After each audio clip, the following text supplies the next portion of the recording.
Church. We are so excited that you're here with us this evening. Tonight, there is a powerful topic about the privileged inconvenience, something that many have gone through and many of us will eventually experience, where we are positioned by God to take care of a loved one, someone that has cared for us for so long. If you are in that position, or if you know someone that is currently in this position, we want you to tweet them, text them, tell them to log on right now. Stream live at gotobethany.com.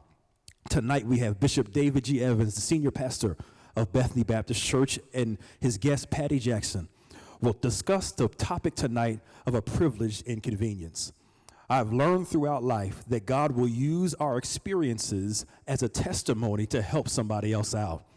That what we go through is not just for us, but it's the benefit of someone else. So tonight you're going to hear from the voice of experience about the power of loving someone and the power of assisting an individual, and that is a privileged inconvenience. So we want you to enjoy the service tonight, enjoy this panel, and we turn the service over live, Bethany Baptist Church, to the greatest pastor in the world, Bishop David G. Evans. Give God a hand praise. Get ready to be healed, whole, and strengthened tonight by the power of the anointing and the power of God. Welcome to Privileged Inconvenience. Why don't you give yourselves a hand? Help me welcome Patty Jackson, WDS Radio. Thank you so much. We're going to have a necessary conversation tonight, something that is not talked about very often, but something many of us have gone through or will experience at some point in our lives. I was amazed this past Mother's Day when we asked those people in the congregation, there were about 3,000 people in attendance that morning, and we asked them if they would come forward if they had lost their mother. And to my amazement, I was looking for maybe 200 or 300 people to come to the altar. But it looked like we had dismissed church. 80% of the congregation came forward that day. And that told me two things. Thousands of people, we assume they're not suffering, they're not hurt. We assume they've never had to take care of a loved one. We assume that most people have not gone through the distress of taking care of a parent, a grandparent, and then watching powerlessly as God transitions them away from you and closer to Him. All of a sudden I realized that most of us were walking around with some type of incredible wound that we were struggling with trying to manage. But also it made me realize that while we're praising God and blessing the name of the Lord, that we have some very profound hurts and some unanswered questions. Like, why wasn't someone else there to help us out? Like what happened to the rest of my siblings? What is the problem when people think that excuses are valid during some of the greatest testing times of your life? What do you do when you're a person of faith? You're praying, you're fasting, you're believing, and God appears not to be moving in your favor. Patty's here tonight. We're going to talk about this. We've gone through some similar circumstances. Understand you're taking care of a loved one right now. Yes. I did not know there were 23 million other folk in that same situation. How do you balance having your own life and then suddenly getting an assignment that is non-negotiable? A lot of prayer. It's not easy. It really isn't. And I have such a public job where at 10 o'clock in the morning I have to turn that mic on and be happy no matter what is going on. Mm-hmm. And there's some difficult mornings. She may have fallen. It may have taken us an extra long time, to get it together to start our day. Yeah. But it really takes a lot of prayer because God will take care of you.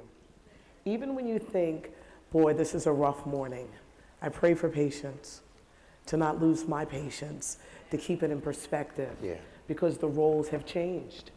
I am the youngest. Okay. When my mother had me, she was 40.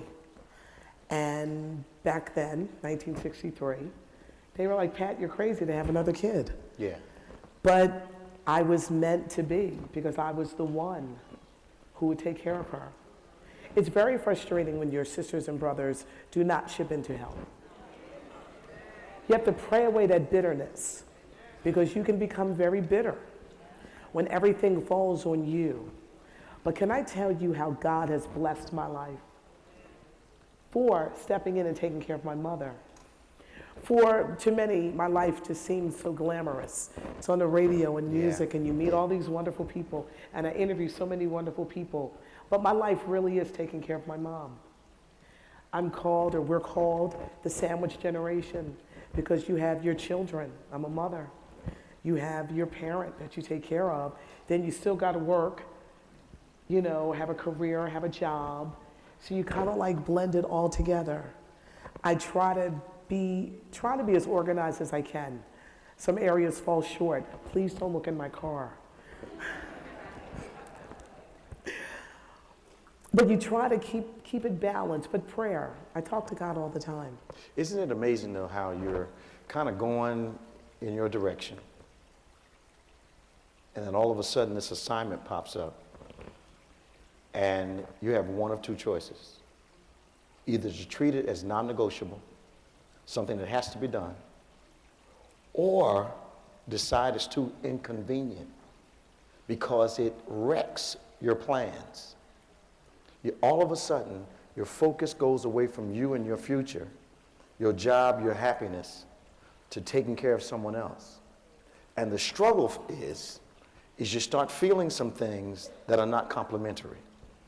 There's some emotions that pop up that you absolutely didn't think you'd ever feel taking care of someone that you need to take care of. Yeah. If you're not careful, you become bitter doing what you're supposed to do.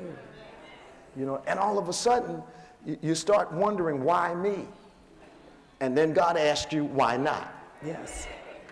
You know, because you realize that you may be the only one in your family among your siblings who's equipped for this job. I don't know about you, but I heard all kind of stuff. I don't like seeing her in that condition. Yes. And my question was, well, how do you think it feels like to be her? Yeah. You know, if it's tough for you, it's got to be tougher on that bed. Mm-hmm. So if nothing else, her condition, your parents' condition, the loved one condition, has to motivate you past any hesitancy you have to do what you have to do. But then God is crazy about this thing. He says, if you honor them, I'm going to bless you and give you long life. Now the problem is for me, he says he won't put anything on you can't bear, but it sure doesn't feel like it in the beginning. It feels like too much. Yes. Until you accept that God would not have chosen you for the assignment if he hadn't already given you the strength to perform it. To perform it, yes. How do you feel? How did you feel about, I call them territorial moments, when the non-participators want to tell you what to do? Oh, yes. Oh, yes. Oh, yes. And that's when I say, you need to take several seats back and sit down. Yes, that does happen. Yeah. And it's like, wait a minute, but I'm the one who cleans her every day. Yeah. Yeah. You're not here to clean her every day, to wash her hair. But plenty of advice. But plenty of advice. And no money. And no money. You're right. No money. I have a caretaker every day, during the day. Then I have someone to help me out with the kids in the afternoon. And in my family, they think I'm Oprah. I'm not Oprah. I work very hard. I'm not Oprah. But that's what they think. Okay. Where no one will help to say, well, I know, you're struggling a little bit, so I'm going to give you a little something for Miss Diane. Miss Diane doesn't just pop out of the sky. Yeah. She's doing it. Sure. But it's her job, Yeah. to do this. But it is very hard when people want to tell you what to do, and it's like, but you're not even here. The problem is that you're strong. See, here's the issue. Weaker people don't think strong people need anything. And here's the issue. Strong folk don't need a lot, but what they do need, they need very intensely. But strong people specialize in making it look like it's easy. So all of a sudden, when people are observing you taking care of someone they don't want to take care of, sacrificing time, resources, energy, opportunities to do what you've been called to do by God, they start to think you don't really need any support because you look so good while you're doing it. The reality is they don't understand that it's when you're alone and have time to think about yourself that your needs pop up. So all of a sudden now, you're taking care of business. Here comes some trifling sibling. I'm not calling your folk trifle, I'm calling mine. Yes. All right. And wants to disrupt the schedule you have with their contribution. And you have to say something. Yes. Because what has happened to us, what's happened to you if you're going through this, is you have allowed, if you will, you have volunteered to have your entire life disrupted. And the end of the assignment does not have a date. So you sign up for as long as it takes. Yes. Which means you've decided to lay aside all your plans until this time comes about. And the only way you can keep your head up is to believe that God is going to reserve everything Yes. for when your assignment concludes or the person improves. Now, one of the things I found that I don't know if you've seen this, but how do you deal with the periods where you vacillate between anger and happiness? Little things bring me joy.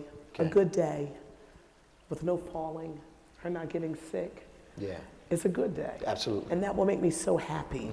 I'll tell people we had a good morning this Yeah, morning. yeah. She ate her breakfast. She Yeah. did this Without fighting. without fighting. I don't want this, I don't want Yeah, that, I don't want this, I don't want yes. that. Ooh, drive you crazy. It will. But she's very cooperative. And, Yeah. and what brings me joy is when she said to me last week, my mom was a great cook. And Thanksgiving was her time. Okay, And she said, oh, I wish I could help you. okay. And I said, you don't have to because you've taught me so much. So now it's time for me to take over okay. and be the cook and do the cooking. I said, but just knowing that, you're there to encourage me. So little things like that bring me joy. And I don't make think me happy. I don't think the one you're taking care of understands that those little statements really make a difference. Yeah. I remember one morning I was leaving my mother's house and she stopped me. She got out of the bed. I was like, what's up with this? Why you up? So she meets me at the door and she says, I don't know what I'd do without you. Well, I was strong in the house when I got in the car.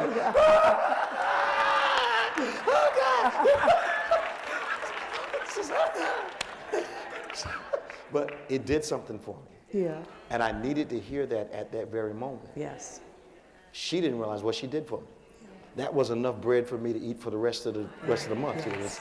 It was good. Yeah. It is a good feeling. And she's very aware. And I do like those moments. Oh, yeah. Where she squeezed my hand.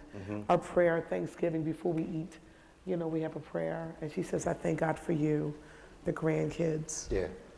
And it just felt so good. Did you ever feel anything you were not quite proud of and had to kind of calm your inner voice, talk to yourself, and say, look, this is what, we're getting years out here already. Because at times, if you're not good at talking to yourself, you can slip over into an emotion that would shock you based on the assignment. Yes. It's almost like when a mother doesn't want to hear their name called again by our own children for the rest of the day. Does that make sense? Yes. Yes. How did you converse with yourself? How did you bring yourself? I call it bringing myself back from the edge. How did you bring yourself back? Like I say, I pray a lot. I try to bring it in perspective. Your temper, stop dropping your food. you know, don't fall. Don't freak out when she falls. Because, and don't say, why'd you fall? We got a lot to do this morning. And I have to catch myself like, but she didn't mean to fall. Just pick her up. Yeah. And just, let's keep going with the day. Absolutely. But it's so natural to have that feeling of, come on, can we get it together? Please, you know, why'd you do that? So you have to kind of humble yourself. Yeah. To say, well, they didn't mean it, and put yourself in their place. Put yourself in their place. No, they don't want to have their food falling out of their mouth. Yes, they would like to wipe their own butts and not have you do it. You know, there comes to a point, and so, yeah, they would love to do that themselves and not have you do it. You know, because they miss the life that they had. And you got to think of the person, they had a life, a very vibrant life. And they did things and they were active and participating on their own without anybody helping them. So now you get to a point where someone has to help them. So yeah, I think you have to put yourself in their place, how they're feeling at that moment. And you kind of like check yourself when you want to get angry or frustrated. I think one of the biggest struggles for me, my mom was a real intelligent person, very gifted, and I had to learn a new language because I didn't realize right away that all this genius was trapped up here and she couldn't get it out, which was extraordinarily frustrating. I had to learn how to watch her expressions so that I knew that she had something formed in her head, but she couldn't get it coordinated to come out of her mouth. So I had to start learning how to just kind of watch her face and go down a minor checklist and kind of hit what it was she was thinking at the time. And it takes us out of ourselves and causes us to concentrate on someone else more than we ever have before, and turn almost the same self-preserving intensity onto someone else. And that's something that has to be learned. The thing that, I don't know about you, but my mom was real strong. And it's weird watching your hero face a challenge that they may not overcome this time. Yeah. It's like I never saw her afraid. I never saw her confused. She always knew what to do. Yeah. And then all of a sudden she's telling me, David, I need you to tell me what to think right through here. And what that was all about was she was feeling some things that were getting her down about her condition. And she needed me to kind of tell her what to think about where she was to keep her spirits up. And I think if we don't realize that there are some segments in their thinking that we have to support. And my thing was, I didn't want to help her do what she could do. I wanted to help her in the things she couldn't do, trying to preserve her independence. And I think sometimes when we're helping a person that's ill, especially a person that's older, we try to help them in ways they don't need help. Okay. And maybe not realize that when we do that, we're pulling that last remaining independence away from her. So I learned to let her do what she can do and ask to help her in the things that she was struggling with. And I gave her a sense that she still had it going on. Did you find that, did you ever feel powerless? Do you ever feel powerless? Yeah, I have. It's the weirdest feeling in the world, especially for people of faith that can call God in, and all of a sudden you see a problem you can't face. What did you do? What do you do when you feel like this is beyond me, other than pray? How do we move, once we pray, what did you do practically to move you into, okay, I can fix this mode, moving from what am I going to do to I got this? When she was first diagnosed with Alzheimer's, didn't really understand that there were so many offshoots of it. And she was suffering from dementia. Because you don't research these things until it happens. Until it happens. So what I did, I just made myself very familiar. What was Alzheimer's? What was the dementia? Because the dementia to me is one of the worst forms. She didn't know who I was. And that just broke my heart. It's amazing, isn't it? And I'm thinking, but I'm the one who takes care of you. How do you not know me? You know, she wanted me to be that little girl. Yeah. And because I color my hair, she didn't recognize me. So it broke my heart, but it made me research and find out more about just what Alzheimer's was. Sure. and what I'm dealing with and how I can help her through this. But she's on medicine, she's on Aricept, which has helped her a lot and brought her back, but it's not a cure. Yeah. It's not a cure. One day she might have to go on to the next medicine. But it just made me learn more about this disease, how it affects us, and how I could be better in dealing with it. I was amazed at what I didn't know. Me too. And when I started researching, I never thought about the psychological effects of cancer. I didn't know that the enzyme itself takes away your appetite, that the enzyme itself affects your thinking, that it's excreting something that actually takes your will away. I didn't know that. So I'm watching this strong woman and I'm saying, okay, how come you're not fighting back this time? Because I've seen her get up out of hospital beds and tell herself, I'm getting well, and then 2 days later they're dismissing her. I saw her do it. So I'm waiting for this superwoman to throw her cape on, throw the kryptonite out of the room, Yeah. and then jump up and do this thing again. And then I realized, she didn't have answers because the disease excretes some chemicals in your system that starts to diminish your ability to do and handle. It takes your courage away. It takes your appetite away. It takes your ability to communicate away. All these things are a byproduct, and I was totally ignorant. I probably did more research after I realized it than I ever thought about before. But I don't think we think these things are important because we don't think they're gonna hit us. You're right, you're right.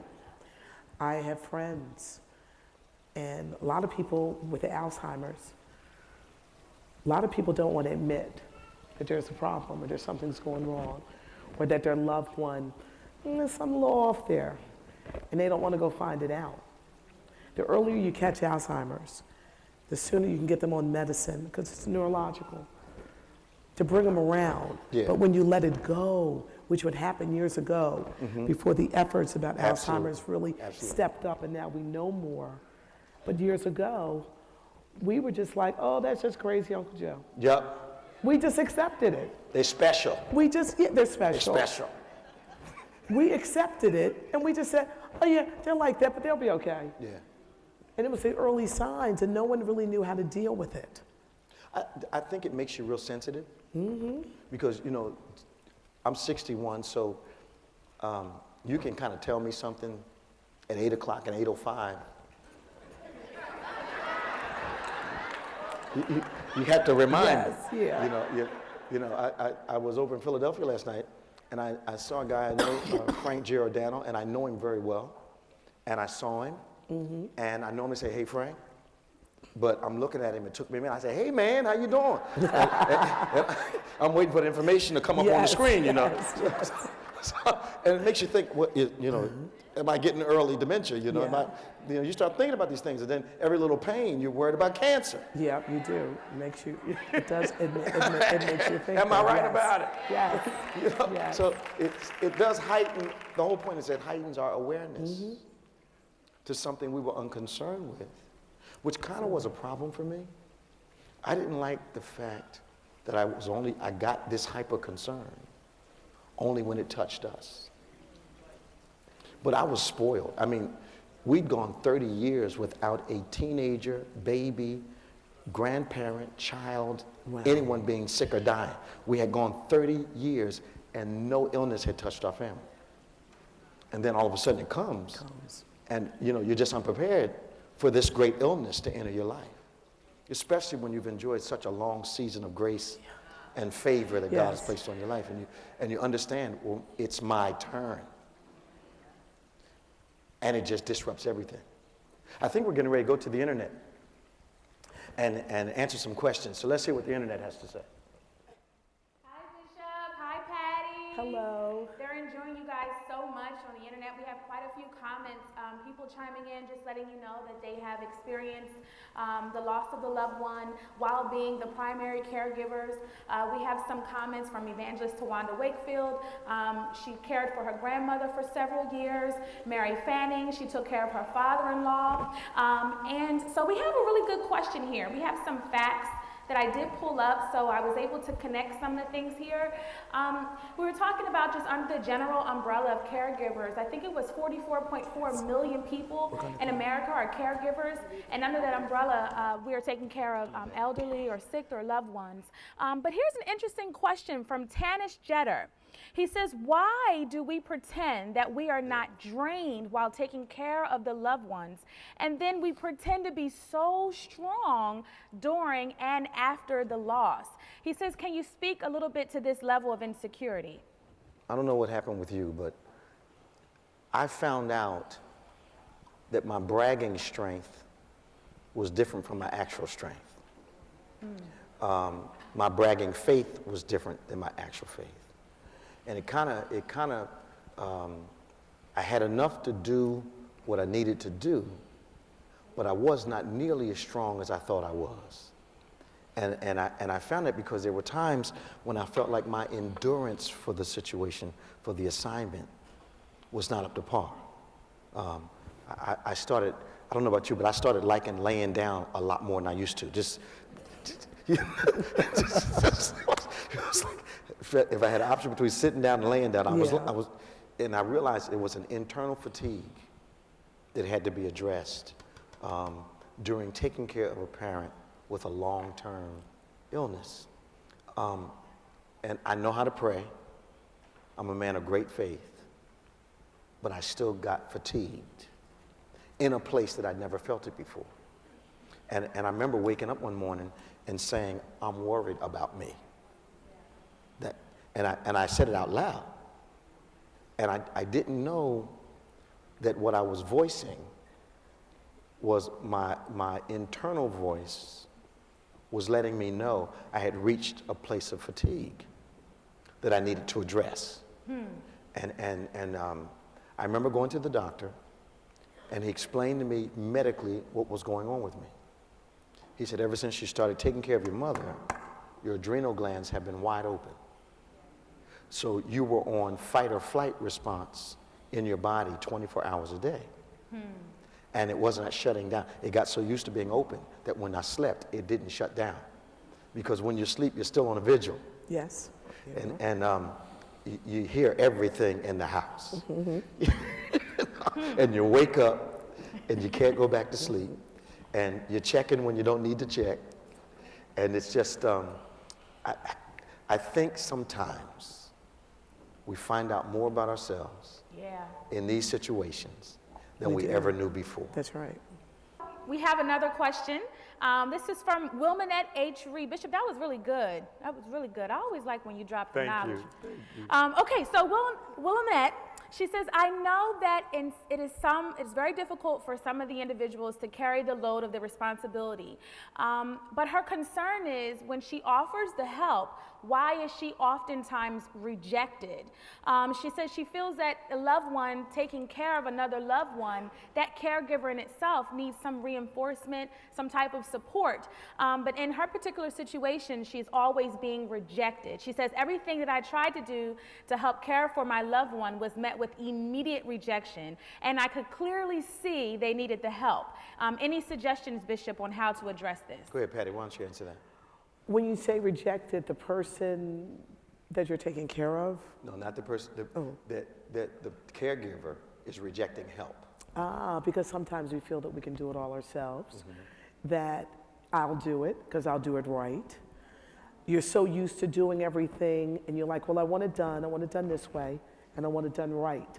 Because someone can offer to help you, but they may not do it the way that you do it. That's true. And sometimes we get so set in our ways that it makes it difficult for us to open up, to have someone actually come in and help us and help ease that burden. Yeah. Now I counsel about 1,500 people a year, so I've been in these situations as it relates to discussions, and sometimes the reasons aren't that noble. Sometimes the caregiver thinks that the person being cared for is sitting on a load of money. And they don't want anybody infringing on their territory. And sometimes it's, you know I was going there. And then sometimes it's not money.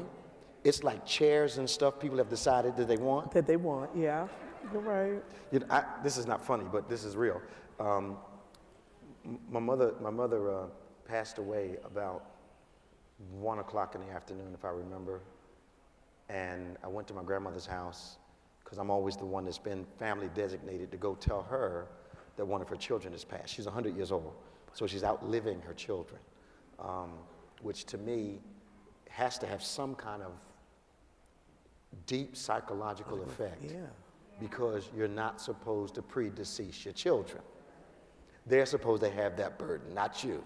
All right, so all of a sudden, I'm going to talk to her, and one of my nieces showed up and started asking me for furniture and televisions. And since we are in a church and we are, I will edit my response. My response, the nice part of the response was, you need to get out of my face immediately. Now, trust me when I tell you, I dressed that statement up a little bit. Yeah. So, because I did not want any equivocation in her understanding as to what I was saying to her, Yeah. and that she was about to join her. Yeah. So it was, I was not myself that day. Yes, yes. You know, She took you there. yeah, no, I went there. She didn't have to take me. I wasn't bishop that afternoon. I was a son. Yeah. You know. But sometimes it can be very noble reasons. You know, I know how I want it done. And then there are some selfish reasons. Sometimes caregivers are only rendering care because they think there's some investment in the individual. What else you got?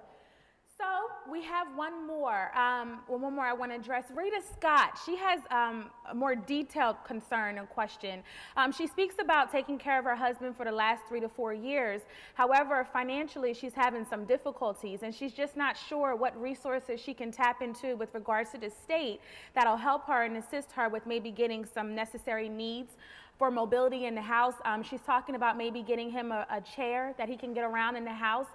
Bishop or Patty, do you know any resources within the states of maybe New Jersey, Delaware, or Pennsylvania that do offer some sort of funds for people who are taking care of the loved ones?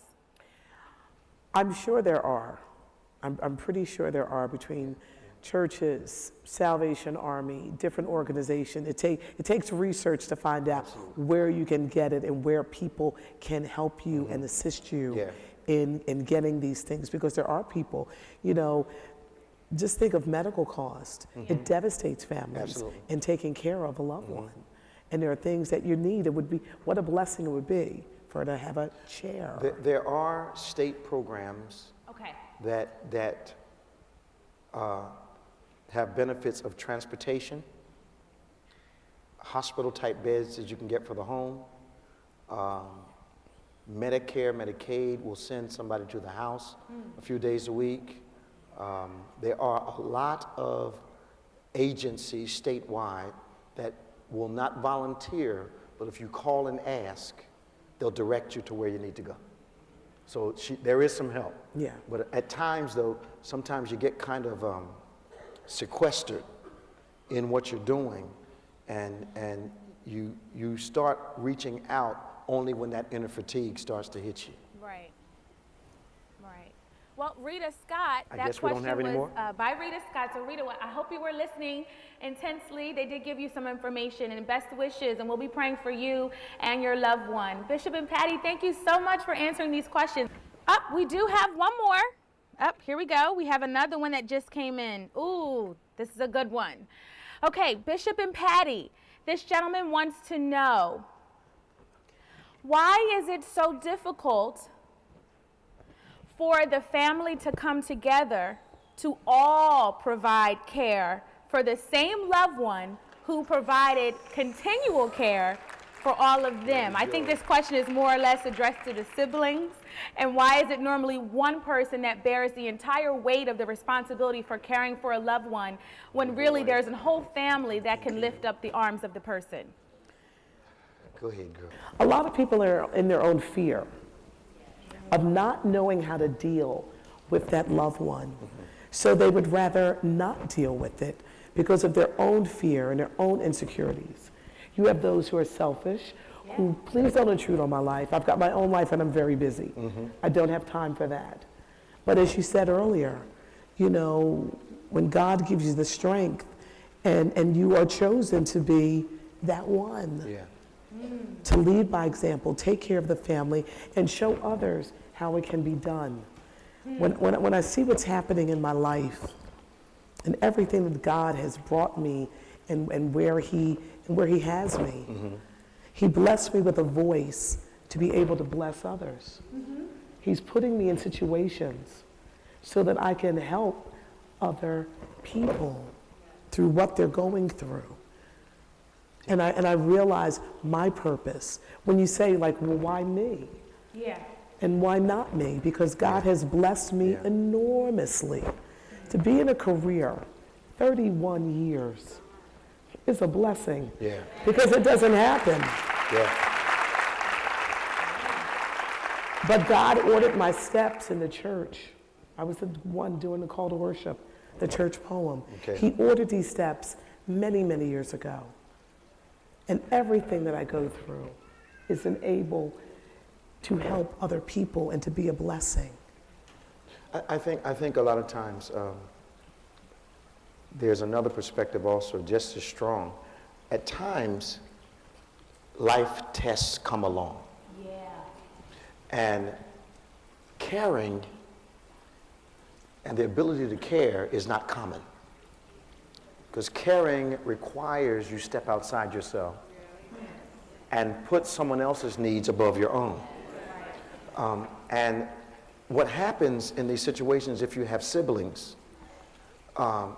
unpleasantly, you discover who really cares. But you also find out who's going to help you if some sickness or inconvenience comes to your life. So it's really a telling situation, not a pleasant one, but caring is not a common thing. People care conceptually, they care psychologically, they care emotionally, but not everyone can kick that into action and be consistent. Now, here's some encouragement that won't feel like encouragement when I say it. It is impossible to be taken for granted unless you're reliable. Wow. So when you feel taken for granted, they're testifying that you are reliable. It's just amazing. It doesn't feel good at the time. But the reality is unpredictable people, inconsistent people, unreliable people are never taken for granted. So it lets you know that even your detractors recognize your strength and at times want to piggyback on that to make it look like they're helping you. Talk about siblings now. Yeah. When you're really handling this thing on your own. But isn't it glorious when you hear of a family? I know of one family with 7 children. And they did what made perfect sense. Each of them has a day every week. Okay. And each has a weekend, over 7 weekends. So they know, and here's this. I was taking care of my mother, and nobody had to understand that. You need to hear what I'm saying. I didn't care about opinions. No, I had friends call me and say, you don't have time for anybody anymore.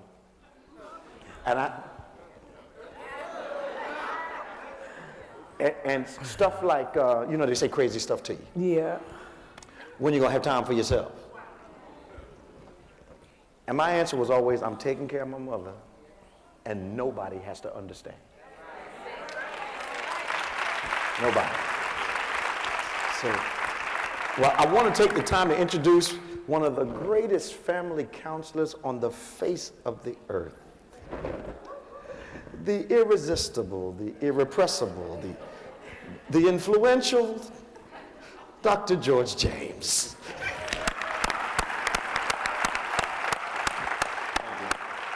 Hey, man. Thanks, Bishop. How you Appreciate doing? You know Patty? Meet Patty. Patty. Nice to meet you. Why are you sitting so far away, Well, man? you know, they They wanted me got to you all take in the the corner, side. kind of swagging over there. Yeah, come on up There in we go. here. Now, we've been having this conversation. I know you've got some thoughts from a professional point of view, but you also have some input from the practical point of view. Yeah. Because if I'm not mistaken, you're taking care of your mom and your dad? Well, let me tell you how I tell most people. Okay. I'm going to dress it up because we're in church. Okay. I run a hotel. I have 7 people in my house. Wow. Including myself, 3-year-old daughter, 10-month-old son, my wife, my mother-in-law, my father, who has a lot of physical disabilities as well as health issues, and my mother, who has Alzheimer's. Wow. Now you feel like a lot's on you, right? Yeah. That's right. God bless you, they said. Nobody, It gotta be great. Something's gonna happen. you had to submit to it, right? Yeah. And you know, as you both were talking, I was thinking about how I remember when I first told you about it, and you said something really simple and really quick, like, you can handle it. I did not want to hear that. And, you know, but I reflected on it over and over, and I realized I can handle it. And I had to accept that I can handle it and not realize, you know, wanting other people to be there and to support, and realize that people won't. And as you both mentioned, that people disappear when you think they will show up. Yeah. I think that it's always something biblical for me. Jesus asked the Lord if he could bypass the crucifixion experience. Of course, the Lord doesn't answer him because a complaint sounds like silence to God. You're wasting prayer time complaining. So Jesus has this psychological trip he goes on, and he says, is there any way we can avoid this? The Lord doesn't answer him. He keeps thinking, he says, okay, nevertheless, thy will be done. He is not aware that he's been given the strength to carry that cross until he picks it up. And for those of you that are taking care of a loved one, and those of you who have taken care of a loved one and watched them transition to be with the Lord, you didn't know you had the strength until it was thrust upon you. And then you realize, just like Jesus did carrying the cross up the hill, there was only one person that gave him a break for just a moment. But what Jesus had to keep doing was shifting the burden from shoulder to shoulder so he could get there. And I think that's what we do. We just keep shifting the burden, keep moving forward until we get to where we're supposed to be. Now, from a psychological point of view, tell us some of the things that professionally you expected, and then personally they shocked you. Right. So you get to this point where you think you can handle everything, right? That, you know, whatever adversity comes up, you've learned some way to deal with it. Here I am, I'm in school learning about all the things that older adults experience, and at the same time, I'm seeing my mother repeat herself. Okay. Not just tell me the same story because she wants to tell it to me, because she forgot she just told me it 2 seconds ago. Okay. And so I was aware of the signs, but I didn't realize what was about to happen. Okay. That she was now about to go down this path. And what really hit me was, here's my mother who gave her life to God, taught me about Christ. Yeah. And for me, the hardest part was, why her, God, after all those years of service? Like anybody else, Yeah. maybe, Yeah. I don't wish that on anyone. Yeah. But not my mother. Testimony's too strong. Right. Yeah, I know. I had that. And I think part of, and that hit my own faith. Okay. And that's what I had to struggle with, is that here I am, I'm working with people, helping them think about themselves, their family, what are the best ways to deal with it. But now I have to practice when I'm preaching, and it's being tested every day. And I think God brought me to a period where I had to really just sit back, fast, pray, and accept God's will.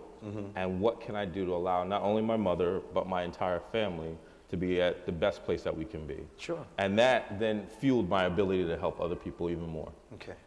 So you've been able to take your experience, and this is important for everyone, and use it as a springboard to greater understanding, greater inner strength, and also greater manifestation of that strength as it relates to managing the situation. And I don't know about you, but I knew I was a multitasker, but I think you master it because you're forced to. When something as small as your house not being your own anymore, you know, you really do want to be able to walk around in your drawers every now and then. Every now and then.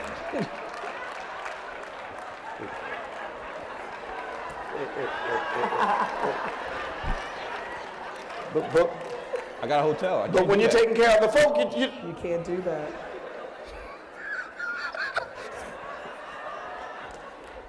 those small things are taken away from you.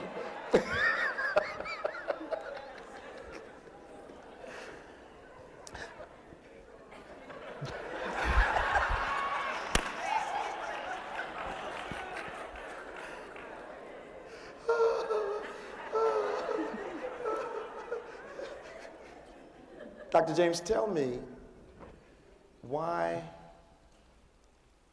do people not know what to say to you during these times?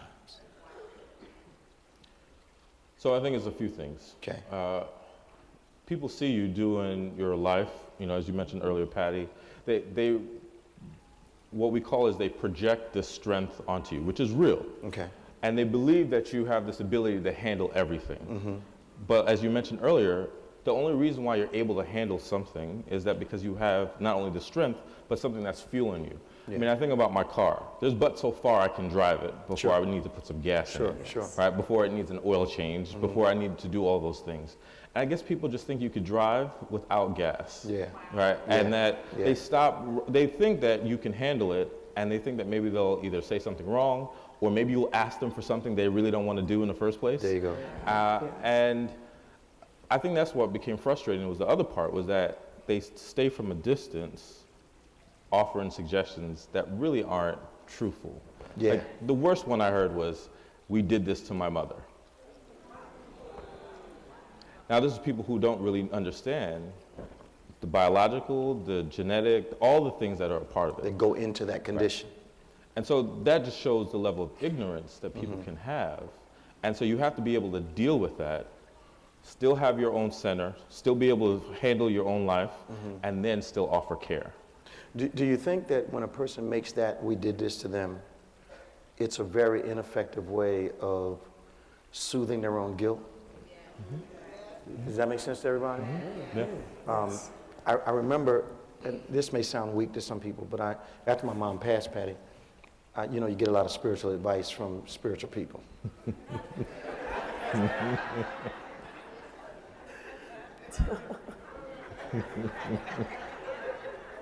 You know, all the standard stuff. Yeah. They're in a better place. God loved them more. Aren't you over this yet?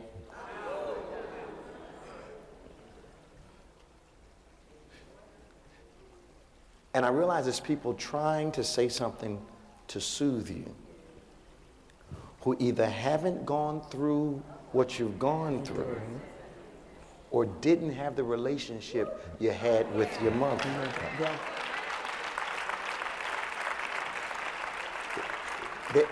There's the revelation. Because people that don't have close, caring relationships can't understand why you're so everything regarding this situation, which is why during the caregiving stage, they don't understand why you're able to juggle your entire career, put your mother as a priority, how you can have 7 folk in your house, you know, as a relative newlywed, and handle everything that you're handling, keep everything together. They don't know what to say because they don't know where you've gotten the strength to do this thing. Watch this, because they don't possess the strength. And you start wondering, is there something I can say to them to fix what's going on in them?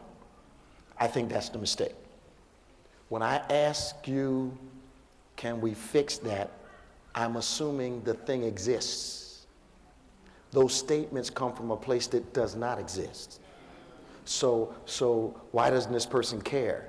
They don't know how. It's not there. And there's some things you can't, it's like a work ethic. You either have it or you don't. You know, so caring is not something, you can learn how to care more, but I believe there has to be the seed of caring in you in order to navigate loved ones who are very ill, who take over your life, and you do it kind of with a smile on your face. And it's not that you know you have the strength, it's that you learn you have the strength as the crisis comes one after another. Yeah. You know, you start discovering more about yourself. Every time there's a crisis, it's like, okay, I didn't know I knew about that. And I believe the scripture when God says he'll give you wisdom about something you know nothing about. He'll just give you the ability to know what to do in a situation. And isn't it crazy how many times you're right in line with what a doctor's going to tell you? You know, or just today when we talk about privileged inconvenience, I think about having a 3-year-old in my house and my mother with dementia, which is honestly like a 3-year-old as well. Yeah. Right? But the joy is seeing them interact. The joy is seeing my mom when she could get confused, but seeing what my daughter could do and affect her. Really? Seeing the joy that can come from my 10-month-old when she holds him. Right. And so even in the midst of something that is heavy and is difficult, they're priceless moments. Yeah. Right? As you mentioned earlier, Patty, that there are times where I'm like, well, you know, God, I wouldn't have seen this. I wouldn't have known this if I didn't experience this. And, Sure. and that now allows me to relate to my clients in a whole nother way. I can understand life. You know, everyone knows you could read it, you could learn it, right? But if you experience it, it just solidifies it that much more. Absolutely. And I think that's the privilege that I've experienced, is that I realize that there's still joy. My mom's personality is still there. Even though I can look in her eyes, she's different. You can just see it from her eyes. Yeah. But at the same time, I can still see that laughter. She'll hug a stranger like she's known them for years. Okay. Right? So I could still see that in her and that interaction. So that's where I feel the privilege to experience those moments. And if you don't allow yourself to, that's where the burnout comes. Oh, yeah. Oh, yeah. That's where, you know, honestly, the statistics are within 5 years of caregiving, you're likely to now get a disease yourself, right? If From you the stress? don't- Right, from the stress. That people say it's high emotional stress to severe emotional stress caregiving. So if you're not doing those things to make sure that you are enjoying the moment whenever you can, you open yourself up for more. And I think one of the things that I, Pat and George, I think you feel alone at times, but you don't know that there's 23 million other folk that are doing the same thing, Yeah. feeling a lot of the same things. So you're not really by yourself, although it makes you feel isolated. Now I was blessed to my aunt was really stepped in, and she didn't know it was the right time. But when she started stepping in, I was starting to feel some fatigue. So God brought her in, and she started to help me out, and it made it better for me. She doesn't know today that she helped sustain me, because I was doing this, plus life, plus family, plus traveling, plus, the whole 9 yards, and I had gotten to a place where I was so tired, and I specialize in not looking like I'm fatigued. My motto is, when the lights come on, it's time to shine. Right. So when it came time to perform, I stepped up to the plate. But when the lights went down, I'm like, where's my car? And just sit in the car when you arrive at your destination for 5 unchallenged moments. I know you know what I'm talking about. Yes, yes. Just a minute by yourself. I do it all the time. It really doesn't take you that long to go to the bathroom, but it's just quiet in Just there. a quiet.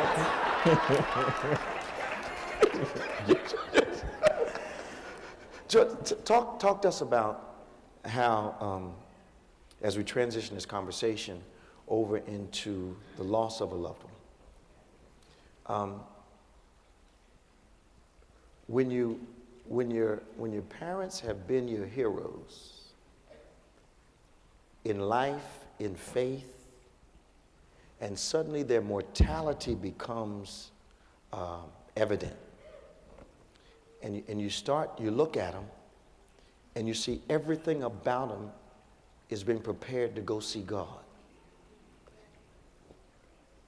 It is one of the most startling days when your hero finally has met a challenge that it appears like they can't overcome. So you're watching this tower of strength lose the battle with time and with the illness. And I think what got me from time to time was those plateau moments.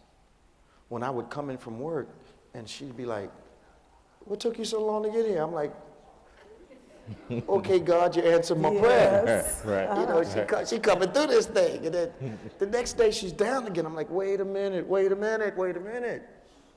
You know, and it's just, how do you deal with the fact that your superhero is showing signs that they're not as super as they used to be? You know, you start off as a child, and your parent hopefully is everything, right? They're your hero, as you mentioned. Sure. Gradually, that gets to this place where maybe you're not equals, but you're peers. You have things that you can share in common, things you can do together, and then it shifts. Yeah. And now you're more of the responsible one to take over and do things. And I think as that happened for me, it was realizing, okay, what can I still gain from her? Okay. That in the midst of whatever all the things that she's dealing with, she still has joy, right? And I think that the thought of her mortality then now lets me think about my mortality. Sure. Makes me think about my legacy, makes me think about my children, makes me think about, well, what do I need to do to be a better person? And I think that's how it's inspired me in a different way. My career, my family, what type of man do I want to be? Sure. How do I want to live as a faith-given person, right? All those ways is all connected to the thought that I could lose my mother one day. I think what happens, legacy is not nearly as thought of as it should be. I was at a very formal affair a couple months ago, and a woman walked up to me that I didn't know. We were down at the Barnes Museum in Philadelphia, and she said, "Your mother taught me." And I looked at her. I'm like, so I started asking questions because everybody says that. Yeah. So I said, "Well, where did she teach and what grade was it?" I went down the list, and she's answering like this. And she said, you know, I went from calling her Mrs. Evans to Mrs. Robinson to Miss Wilma as she got older.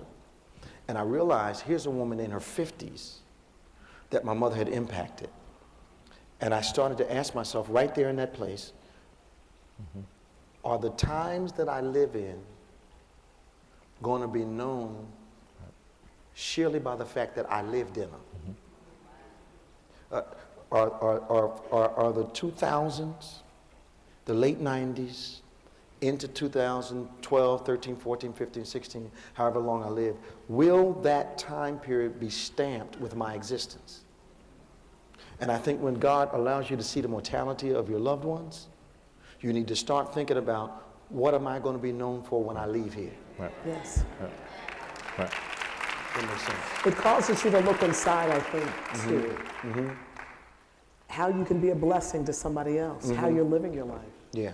how you can bless somebody else, and how you can create that legacy. It does make you think. Makes you think about how you are living your life. Yeah. And when you say things like, I want to be a better person, are you ready to take the steps to be a better person? Because it's not easy to be a better person if you don't like your next door neighbor.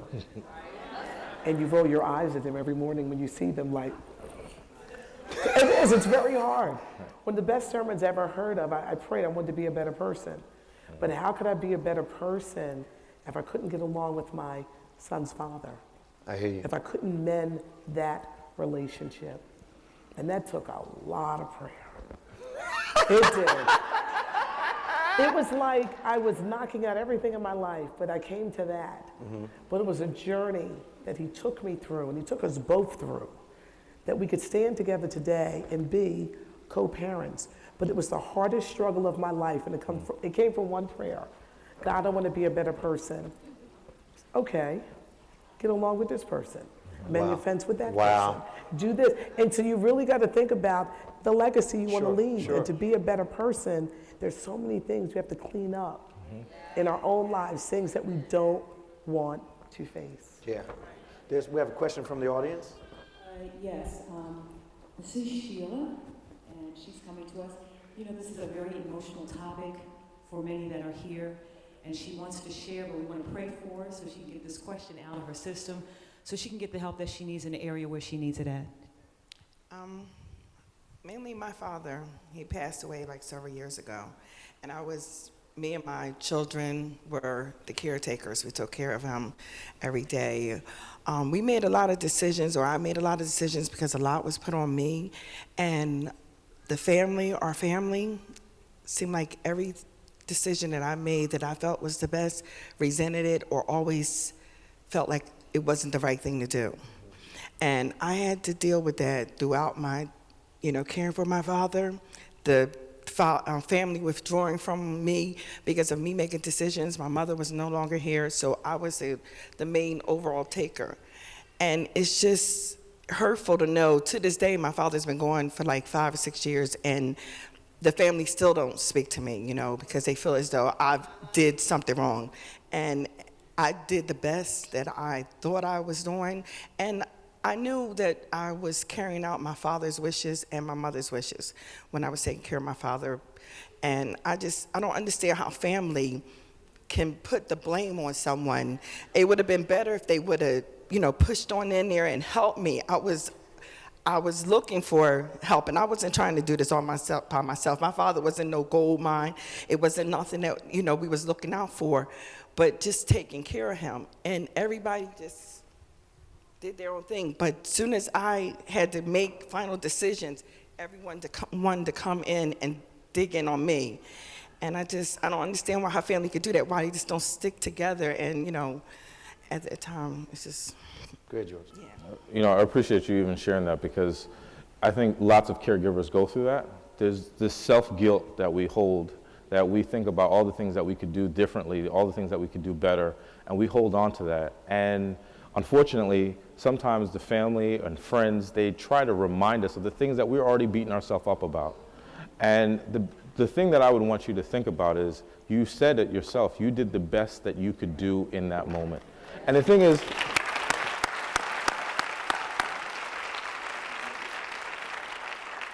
we learn constantly. What I know today is different than what I knew 3 years ago of how to help my mother and my family. Sure. So that's the best I can do today. And one of the things that we talk about, and Bishop, you shared so much here at Bethany, is our thoughts really impact how we feel, and then that now impacts what we do. So the challenge is, can you forgive yourself for blaming yourself? Can you let go of that hurt and now recognize you did the best that you could do? He left, he passed on, but you did your work, and now the legacy is, how can you remember him moving forward, right? That's one of the things I tell all my clients, is that whenever we lose someone for one reason or another, is now there's a way that you can remember them. Mm-hmm. I'm gonna live my life the way that they wanted me to live. Sure. I'm gonna remember them in a certain way, and if we do that, we carry them with us in a good way, and now we can let go of that guilt. What do you think about that, Patty? Yes, that is very true. You can't hold on to that guilt. And when you pray to God to lead you, to hopefully heal your family and bring them around, but you can't let other people's toxic, negative energy bring you down. This is when you seek your trust in the Lord. Yeah. Because some people, they live to bring you down. It's easier to be negative than to be positive and loving, or to lift you up. It's so easy to criticize and be that Monday morning quarterback. Well, people criticize what they don't understand. Yeah. And the problem with criticism is that it doesn't take nearly as much intelligence to be complimentary as it does to be critical. So when someone is not engaged in what you're engaged in, and is critical from the outside, and this is what's weird about human nature, is they think that's a contribution. Mm-hmm. it's a Pontius Pilate move. I get to wash my hands of the situation by simply being critical from afar. So it's a way to be involved but not be involved at the same time. And what I have to do in order to be involved, most people, is that it takes less intelligence to be critical. In order to be involved, I have to be critical, because a lot of people ethnically don't know how to give you input without being critical. Did I say that diplomatically? Some folks specialize in negativity, and they're only excited when they're being negative. So it's real easy for them to be negative about something they're not even involved in. So what you have to do is be sure you prayed before you make the decision. Make the decision for the welfare of the individual, and to heck with, I got saved. To heck with what people that are not involved think. Because folk that are not running to the hospital, to the house, getting up out of the bed at 2, 3, 4 in the morning, really don't have a whole lot to say about how you address the situation. Yes. We have another question from the audience. Hi, how are you? My question is, my mother passed away from breast cancer, and I felt very inconvenienced, mentally and emotionally. Physically, I was there. I just felt at that time of my life, because I'm 41 now, I was about 38, 39. I want my life. Now I got to take care of my mother. I love my mother, but it was all on me. You know, I have one sibling, and he lived maybe 10 minutes from where my mother lived, and I live an hour and like 15 minutes. That's normal. And I kept on every other weekend. I'll go up north to take care of my mother. My father was there with her. But I felt like my brother was just around the corner. He can go check on her every day. But I start doing it. But then I start feeling like at this time of my life, I want to have my own family. I would like, you know, I have a daughter. I want to be married. I was dating somebody, but it was just, I guess, not the right time. So I kept on running that road. Physically, I was doing it. But mentally, emotionally, I was still struggling. This time should be my time right now, God. My mother and father have been married for almost 40 years. I would like somebody, but God kept on saying, I have chosen you. I wanted to join a group here at church, a Journey to a New You. I was struggling with it, but I came home to my mother. I said, Mom, can I start this program so I can be a better daughter to you? Because physically, she knew I was there, but mentally, emotionally, she knew I was struggling, because some things I've been struggling with. So she has seen me change, even through the time of her starting to slowly go. But like what Bishop was talking about, the tiredness, I know. I checked my B12 levels. They was getting so low. I had to start taking B12 shots because my body was just so tired. But I knew God must have said, you can do this. So I've been doing it. And Bishop, I learned more about my mother at her homegoing. The service that my mother did, I knew my mother was a beautiful woman. I knew my mother served God. But the organizations, the different things she was involved with, and it's about how you carry a cross. That cancer was my mother's cross. And it's the way she carried it. She had the faith. So I knew my mother had homegoing. You can preach your own homegoing. So I'm learning this. And now, after mother passed away, now my father moved into my house. He's 80 years old. I'm like, Lord, have mercy. How are you doing this to me, Lord? How are you doing this to me? But I know God must know that I got some shoulders, that I can carry this weight. So I just need people to pray for me. I need people to pray for me, because I'm going through it again of, he's not sickly. He goes to doctor visits, and I take him sometime. But I'm like, is this the order that you put in my life, Lord? Obviously it is. Yeah. Yeah, obviously it is. I think sometimes we don't fully understand God's process for us. And this period you're going through, when you are mastering being unselfish, God is trying to get across to you that there were some things in this process, some strengths that you were not quite up to par in. So he's teaching you some things so that when you get the situation you want, this area will not be a struggle in your future happiness. So you've got to understand that God would not allow you to be in this situation unless he was addressing some internal needs that you had, some things he's trying to get out of you, some things he's putting in you, so that when your heart's desire comes, you'll be prepared for that. Also, I want to give you this anybody that's interested in you that doesn't understand what you're doing right now is not interested in you. You get that? All right. So this kind of care will audit relationships for you. That's all I have to say about that. We got another question back here. Yes. This is an anonymous question. Okay. How do you find peace in taking care of a parent that didn't take care of you, but you're doing it out of biblical obligation? You want me to do that? You gonna do that, George? I'll start. You can finish. You know, once again, in caring for someone, it challenges you every day. It shows you your true character. You know, there are days you want to give up, and that's normal. But when you feel like a parent has wronged you, you've probably already written them off. You already told yourself, if I had the opportunity, I won't take the opportunity. But here, whoever this question, you decided to step up to that challenge, to show love, even when love wasn't shown to you. And I think that is a greater message. That really shows Christ, that we can love people even when they didn't give us what we needed. And that really ministers to everybody else around us. And so I would say, don't give up, learn more about yourself, and realize that maybe somebody else is watching you and that they might show you love in a different way too.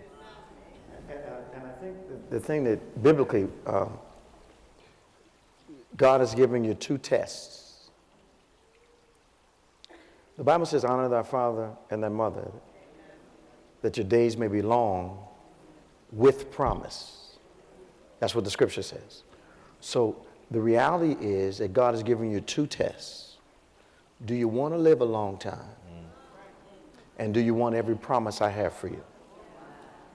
And there are times when we don't understand God. God really responds to sacrifice. So when you and you really are sacrificing taking care of a loved one who basically gave you their butt to kiss. So now you turn around and the person who was mean to you is the person you have to care for. Now, I don't know what that's like. Okay, I had a loving mother, but I talk to people all the time who are in an inconvenient position where they are taking care of a loved one who didn't even begin to approach the first grade of parenting. God himself is asking you to love him more than you dislike them. And when he does this, he does not allow inconvenience to occur without a reward and a blessing attached to it. So you need to hear me now. And the process is not supposed to feel good, it's just supposed to be good. That was beautiful, wasn't it? So it is absolutely God giving you a test to see how you will react. Watch this. Caring for someone that you'd rather not care for. Have another question from the audience. Yes, we have Thomas here. Yes, how you doing? This question is for Patty. You had mentioned about your mother had dementia. You had mentioned about your mother had dementia. That's why this question is for you. I'm taking care of my aunt. She's 99 years old. And she do have some moments of clarity here and there, but she do have dementia. And she love her home. She love a church home. And she from Jacksonville, and she's up here with me now. The problem I have is when she asks me, can she go home or she want to go home, and I know she can't go home, but she thinks she still could take care of herself. She thinks she just could do it. It's in her mind. And she really is strong about it. I mean, she could really conversate with you, but she's strong about it, and I know she can't. the problem I'm having is, I know you're not supposed to lie.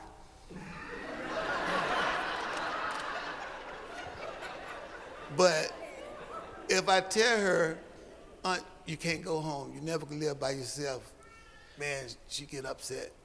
You know, what do I tell her?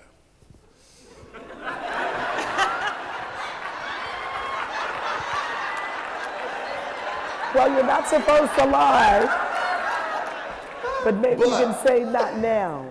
Not now? Not now. But what you can do is for the time that you have with her, to make it enjoyable, to make her feel like maybe she's back in Jacksonville, to give her that love and that support every single day, so that where she may miss Jacksonville, but she's really enjoying the time that she has right now. She's lived a long, long life. And the mission for you is to make sure until the day that she is no longer here, that she lives her life to the fullest with a whole lot of love. And when you pour that love in, she'll feel like maybe she'll not be physically in Jacksonville, but she'll have that feeling, you know, to still, you know, to say that she still has some clarity. That is such a blessing. But to give her that love, and for you to take the gratefulness of having this moment to be able to love somebody during these years of their life. 99 is a long time, and tomorrow is not promised. How good God is that she has been able to live this long, and how good God is that you have been blessed and given the challenge of being able to see that the end of her life is very good as well. Are you from Jacksonville? Orlando. You from Orlando? Yes. You know, my folk from Jacksonville, Miami, all down in there, 1941 Venus Street, you know. Jacksonville, Florida. Yeah. Yeah, she off of Edgewood. On Edgewood? Yes. I'm gonna look it up. Thank you, man. We thank you for answering that question. Right now, we're going to go to our social media real quick. Okay. I know we have questions down here. We're definitely going to get to them, but we're going to move to social media. Hi. Hey, Angel. All right, so I have 2 anonymous questions, and both of them are really juicy. Okay, so the first one is coming from a young lady. She wants to know, how do I navigate through the guilt of having to check my mother into a professional facility for 24-hour care that I simply cannot provide? Lord, Doc. I can take this. So the truth is, we can't do everything, and if we could accept that, that's the first part. You know, I mentioned I have a large family dealing with lots of different things. I can't do it myself. If my wife wasn't there, if my mother-in-law wasn't there, if we weren't working together, everything wouldn't happen. And there's still times where we might need other help. And it's okay to do that because that's still in the best care. Now, you have to do the research to make sure that the place is a good place, that you trust the place, that you trust all the things connected to it. But you still need help and need support. You're not a one-person team, and you really can't do it by yourself. It's too much to do by yourself. You might do the majority by yourself. You might make most of the decisions. But it's okay to accept help, because if you are able to accept help, then you are also taking care of yourself, which gives you enough strength to then continue the next day. I think the dilemma is some people abdicate the responsibility and park their loved one in a facility. And I think the dilemma is, for many of us, that was never an option. You know, we were going to do whatever we had to do. But not everybody's circumstance is the same. You know, and if you're absolutely in the world by yourself, you're dealing with something as taxing as either Alzheimer's or dementia, I understand those 2 conditions are extremely taxing without assistance, that they're taxing with assistance.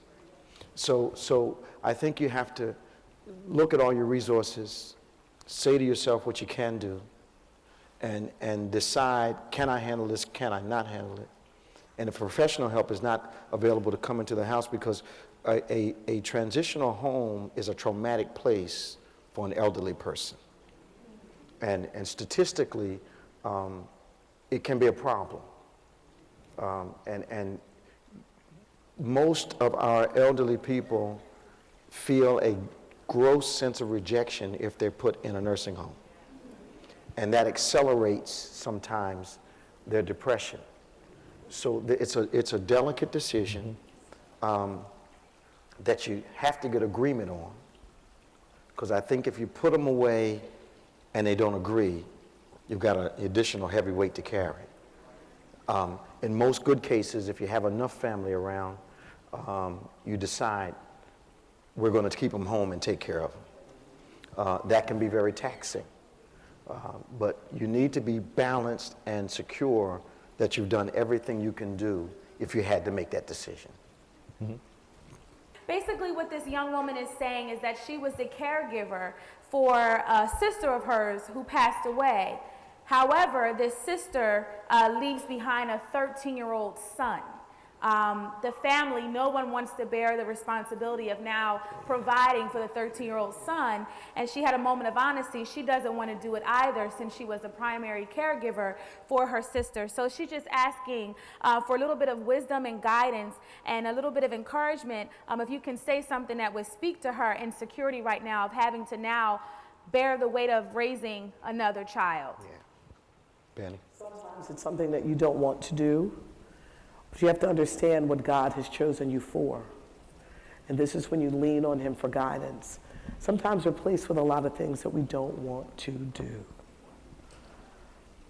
But you realize that you've been chosen because you're the one who's going to help this person. Mm-hmm.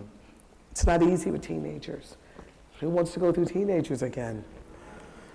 But Don't get me started. yes, they can be challenging. I'm not there yet. Yeah. Trust me. Bless the Lord. Yes. But I think you have to look at it with an open heart. You're going to be faced with things in life, and you're going to say, I don't want to do this. I'm not ready for this challenge. But as you pray to God for the guidance, and God, how are you leading my life? Mm-hmm. Can you open my heart? Can you take away this? See, sometimes it's all in the working of how God is working on us by placing things with us that we may not want. Mm-hmm. But someone needs to take care of this kid. Mm-hmm. Someone needs to take hold he's lost his mother. A devastating loss where you could step in and be a blessing. Sometimes you have to pray and ask God, how can I be this blessing to this person? And I think teenagers are very demanding. Mm-hmm. I think the teenage years are very confusing. But it may be obvious to everyone outside of you that your life is structured enough and there's enough of you to share with someone else. And it is that structured life that this child will come into that will help turn that child into a reasonable adult, a responsible adult. And I think a lot of times the structure in our lives is why God allows certain things to come. If you're an organized individual, if you're a professional individual, if you kind of know how to handle stress, most of the stresses in your life, I think God will allow something to be attached. I remember taking care of my niece and her 4 kids. Yeah, I think it was 4. How many was it, 4? Okay, niece and 4 kids for I think a total of 7 years. And the children were active. Was that a good diplomatic word? Yes, yes. We got it. The children were active. And one of the things I found in that dynamic was the children had not learned how to be loved from a man. So every day when I came in the house, I scooped them up. And initially they struggled because they were uncomfortable with affection. I kept hugging them, kept kissing them, kept hugging them, kept kissing them, kept grabbing them all, group hug, all this. And until finally, I'd walk in the house and they'd run to me. Mm-hmm. But it took a moment of transition, allowing them to get used to something they were not used to. that began to change their outlook. It didn't erase all their issues, but it was the beginning of them understanding that they could trust me to love them, correct them, and still love them, and take care of them. And I did not want that responsibility. You know, I came to work one day, and there were only 3 people living in my house. And then I came home, and I can relate, and there were 7. You know, I walked in the house, I looked for something biblical. I said, okay, 7 is the perfect number in the Bible. It didn't feel too perfect at the time. It's humorous, but it's not ridiculous. I've been doing funerals for like 24 years. And Pastor Nick and I, we often joke that we preach some of our best messages at funerals. And I'm always interested in who's going to get the Grammy and who's going to get the Oscar at the homegoing service.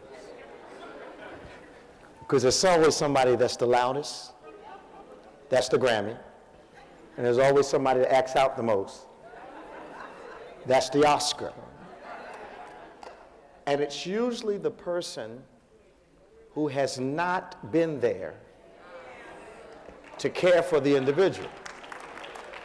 And what happens when your loved one is alive, and I'm hoping this is going to encourage you because it encouraged me when God showed it to me.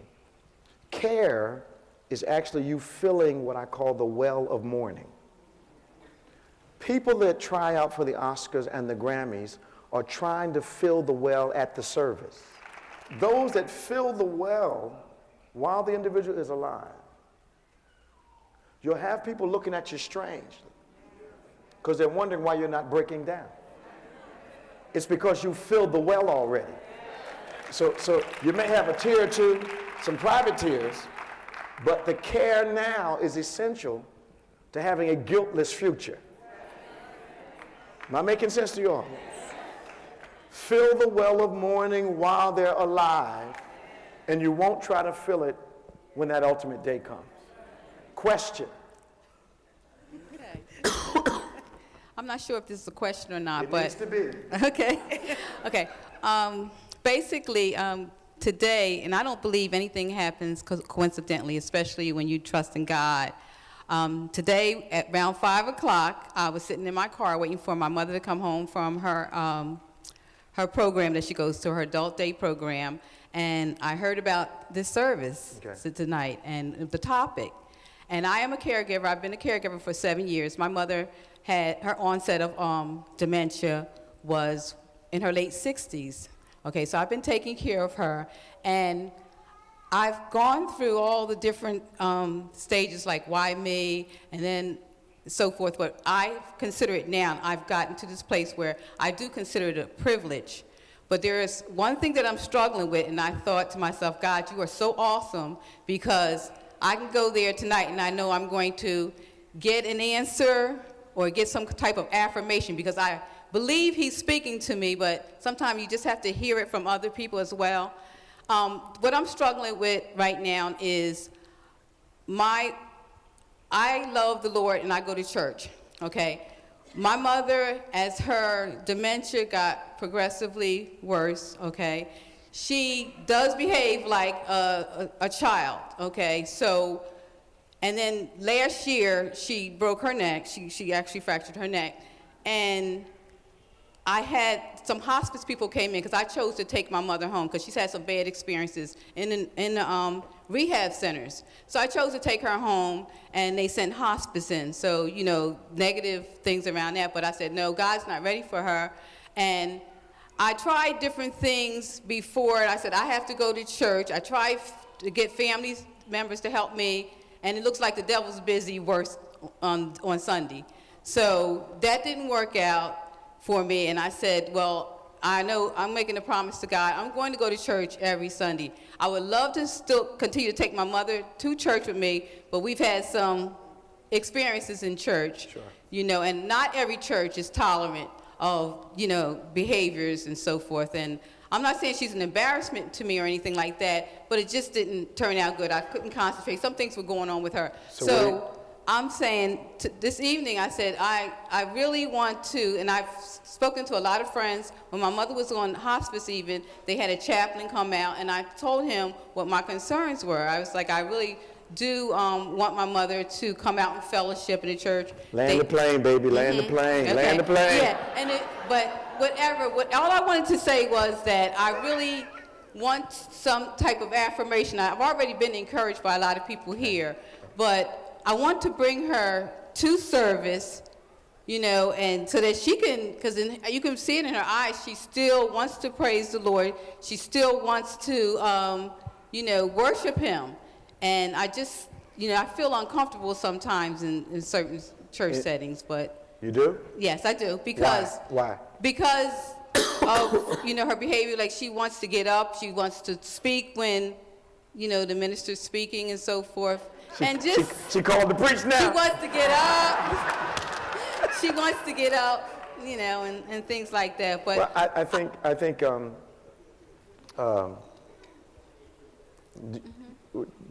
you go to church here? no, I don't. I didn't think so. No.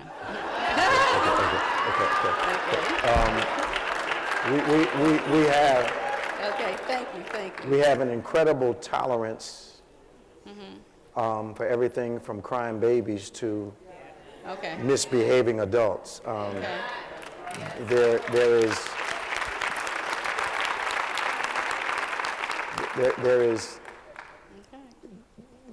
There's a need for her to be in an atmosphere where the Holy Ghost is present, Okay. because he's the one that can get through the haze. Okay. And whatever church you go to, you need to take her. If you have to sit off to the side or sit on the last row, where you can kind of, like a child would be trained to sit in church. If you understand she's going backwards, I do understand. all right, that. and that you may have to show her how she needs to behave in church all over again, and just be patient. But you got to be in a place where those distractions do not distract. They're not looked at as distractions to the pastor and to the people around. We just believe here, and if you ask where you go, they should be able to accommodate you. Just kind of, they'll learn to sit if you struggle through a couple Sundays. You probably have more influence with her than a lot of your other relatives. Probably can quiet her down when nobody else can. So what you want to do is exercise your authority and your control. Expose her to the environment. Watch this. You want to expose her to the environment a little bit more every time.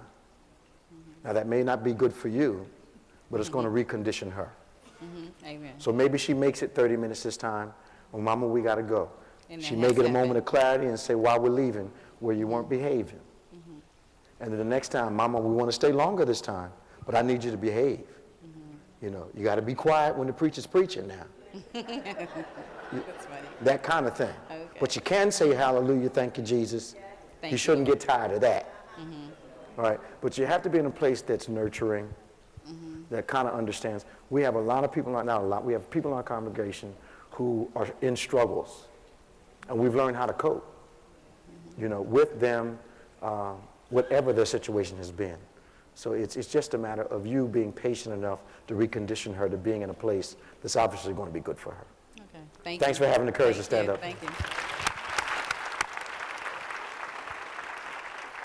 We should have a question from daughter. Bishop Stephanie says she has a question for Wonderful, Steph. I have a question. It matters where you go to church. And as a result of being under you, Bishop, I have become a woman of very strong faith. Okay, what's the question? And I believe in the power of life and death in the tongue. Okay, what's the question? Okay. My mom had to come live with me for me to care for her. And it is a privilege. But my mother is not the woman of faith that I am. Okay. I believe in creating an atmosphere in the home of praise and faith. But my mother is a worrier. She's a negative thinker. She's full of anxiety. A lot of her health problems are due to her anxiety, what's her your question, fear. Steph? When mommy is constantly speaking words of fear and negativity and and has expectations of bad things happening, when she says things What's like, the question, Steph? okay. Normally when she does that, I'm saying, Mom, don't say that. What's the question, Steph? How do I combat her negative energy, her fear, her anxiety, her worry when I'm striving to maintain my faith? All right, listen to me very closely. Power denies the presence of a hindrance. Power denies the presence of a hindrance. She is not the atmosphere shaper in your house.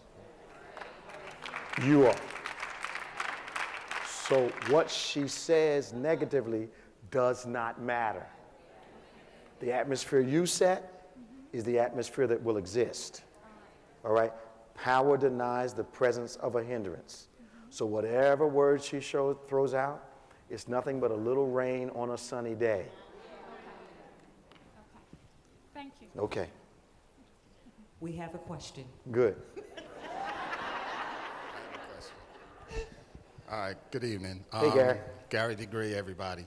My question is, my mom died 3 years ago, and I'm struggling with the fact that I was not able to get to her before she passed.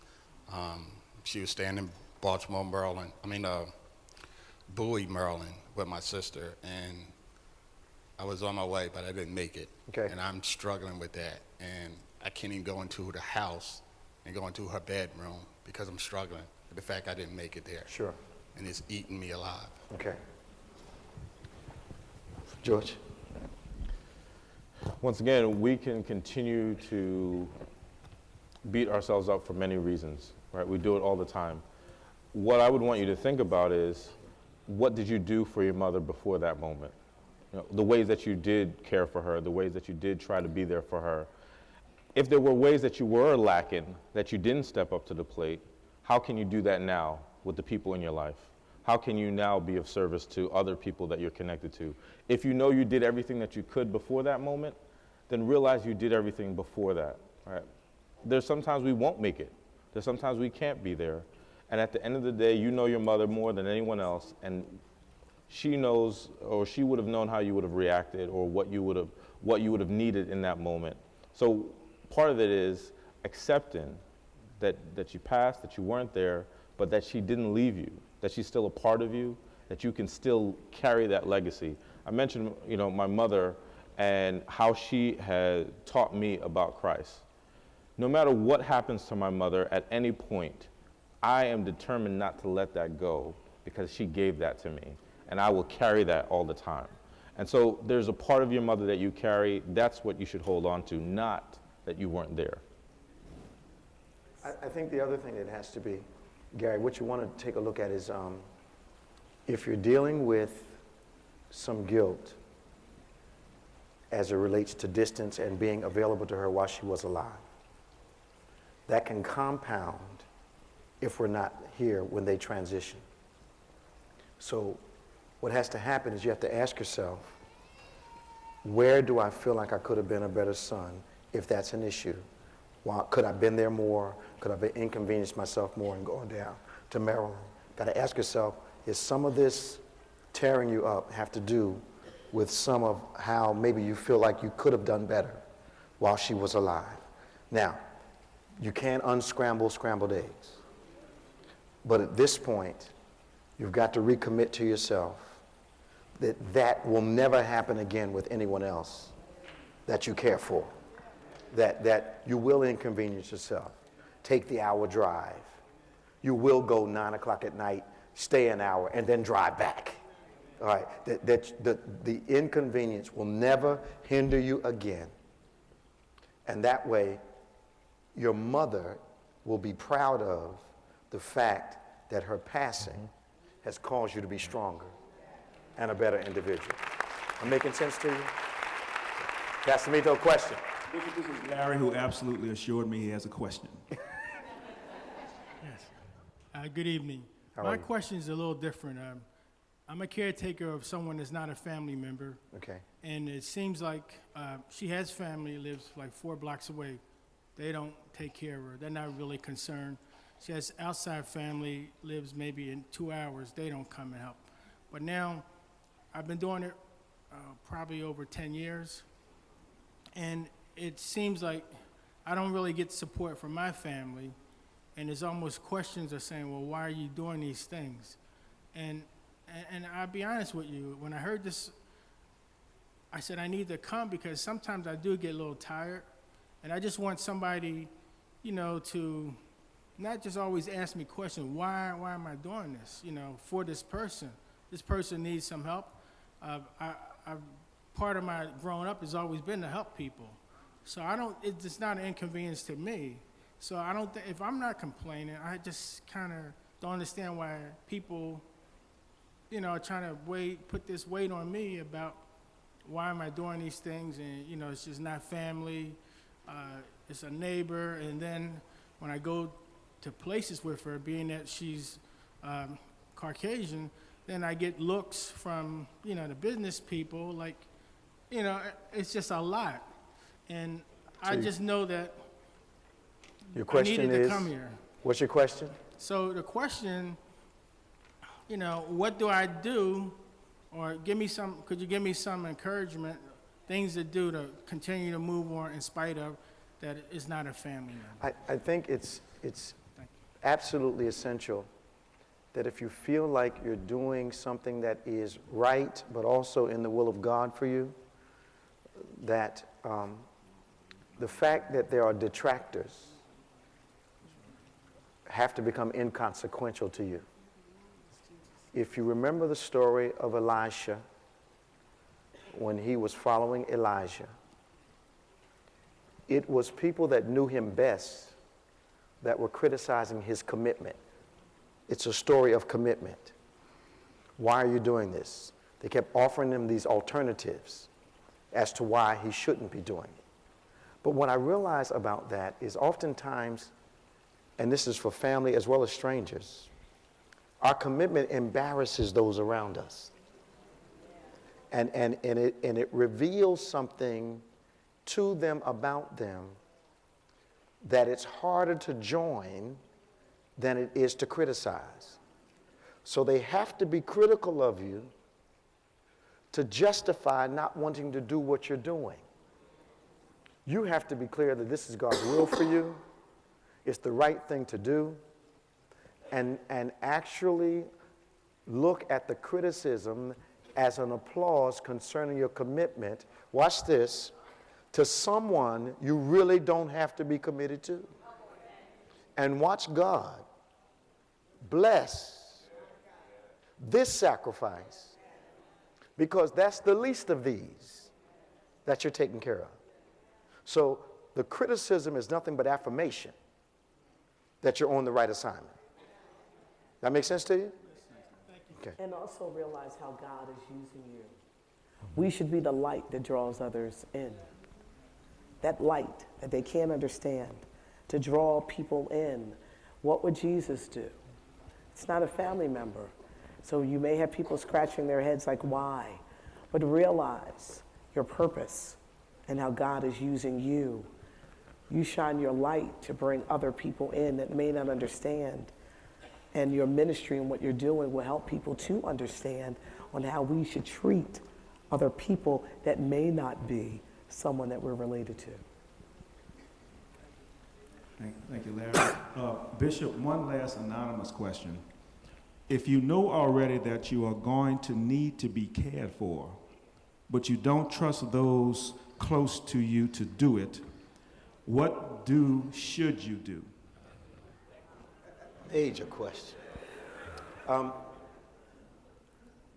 There's some context that we have to assume for this discussion because we don't have enough information.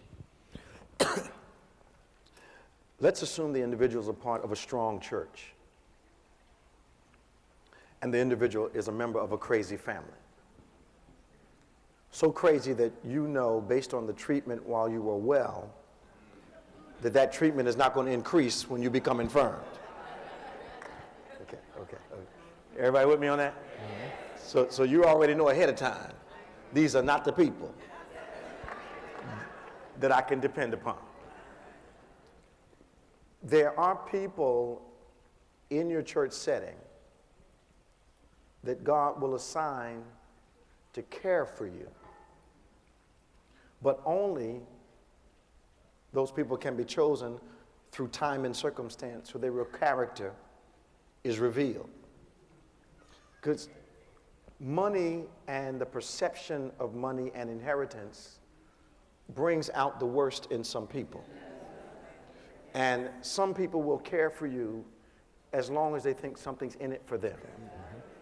So a snap decision as to who's going to be a caregiver is not what you need. But say in this context, a person should come to their spiritual leaders, myself, Pastor Nick, is there anybody that you would recommend that can take care of me or help me along with what I need to do later on if something happens to me? And in our discipline, because we know so many people, we know people who can come with their own resources, don't need anything from you, but have a heart, a missionary heart, to help. God always has a ram in the bush who will love you like a blood relative will. It's just a matter of finding them through relationship, time, and circumstance to audit their sincerity, see their own consistency and success in their own life. That would give you confidence. The confidence you see in them, see if that's transferable to you. I think they're telling us to pray. Yeah, we're okay. Well, praise. Did you enjoy yourself tonight? Did we help you?